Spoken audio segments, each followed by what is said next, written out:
Hey, good morning, folks. Pastor Stephen back again with another No Frills daily devotional. And today's topic is fractions and integers. Now, full disclosure here, all right? I am not a math teacher, and I did have a brief stint as an 8th grade pre-algebra teacher, but I am not a math teacher. And this isn't necessarily a math video, but there's a key concept that I want to clarify through this idea of fractions and integers. And so, really, what we're going to be talking about is the difference between living a life of anxiety versus a life of integrity. And you might be thinking, well, what in the world does that have to do with fractions and integers, Stephen? Well, I'm glad you asked, all right? So the first thing we're going to do is we're going to talk about integrity, okay? So what is integrity? Integrity is this idea of having perfect alignment between my thoughts, my words, and my actions, okay? What I think, what I speak, and what I do comes into perfect alignment. That's the definition of integrity. And I'm going to take you to the Bible today, and we're going to take a look at it in Proverbs chapter 10, verse 9. And Solomon writes this. He says, "The man of integrity walks securely, but he who takes crooked paths will be found out." Okay? Now, interesting. That word integrity right there. Well, what does it mean? Well, it's a Hebrew word. It's tom is the Hebrew word, but it's this idea of completeness, this idea of wholeness, this idea of nothing is missing, this idea of being completely put together. And in fact, one of the definitions in the Hebrew is the word peace, like P-E-A-C-E, peace. You have peace when you have this wholeness. Everything is put together. There's nothing that's missing. And so that's the idea here of this word integrity. Think about it like an integer, right? A whole number, okay? It's not a fraction. It's not a decimal. Everything that you need is right there. It is complete. It is finished. That's the idea of integrity, okay? Now, there's a struggle though. Okay, I don't know if you know this or not. And maybe you're sitting here going, oh, I don't really struggle with integrity. Doesn't that have to do with, not stealing or not lying all the time? Doesn't that have to do with, being honest most of the time? Well, that's part of it, okay? But I would argue that all of us struggle with integrity in that we allow different versions of ourselves to exist. What do I mean by that? Well, how are you on a Sunday versus how are you on a Friday? How are you before coffee versus after coffee? How are you early in the morning versus late at night? How are you under stress?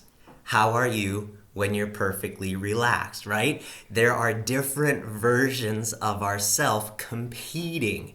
And so if you struggle with having a different version of yourself, you struggle with integrity, right? And that's not the Bible would tell us that can't be true.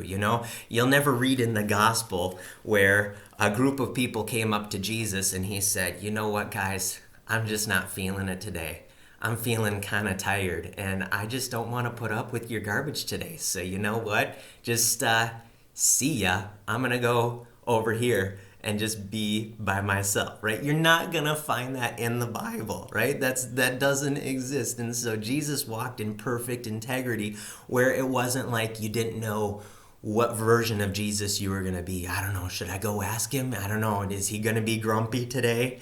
He was up kind of late last night and he was up praying early this morning. I don't know if we should go bother him right now, right? There's no different versions of Jesus, but for some reason, we allow different versions of ourselves, all right? Now, what about anxiety, okay?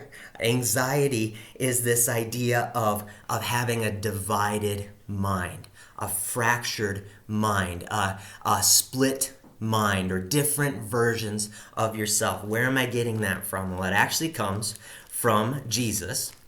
And he's talking here in Matthew 13:22. And he says this, he's explaining a parable called the parable of the seeds, which is an amazing parable.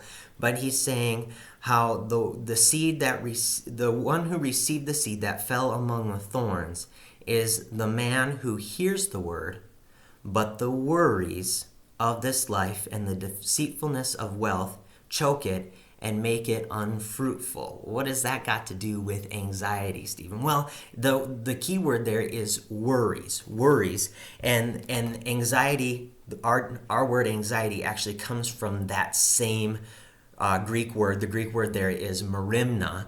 And merimna is this idea of being distracted. Okay, where there's this division. It's not like complete laser focus. And so because I'm divided in my mind and what I'm focusing on or thinking about, I'm not 100% with it. I'm not complete. And so because I'm distracted, I've got this divided mind going on.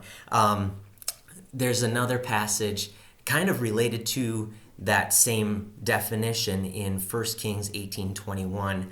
Elijah is in this great passage. He's having this showdown with these prophets of Baal, and he says this: "How long will you waver between two opinions?" Right? And that word waver means to kind of limp along, like hobbling back and forth, like the crooked path in Proverbs 10:9, right? Where you gotta make up your mind.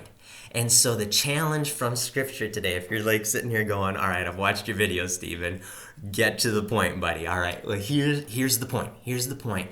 We are called to live lives of integrity, okay?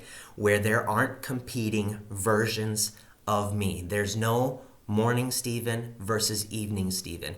There's no sad Stephen versus glad Stephen. There is only one version of me. And the challenge of Scripture for today is to make sure that I eliminate any of those versions of me that aren't the version that God has called me to be. All right. And so that's a challenge for me today. And I hope that it's a challenge for you today. Hey, have an awesome, awesome day. Be blessed, you guys.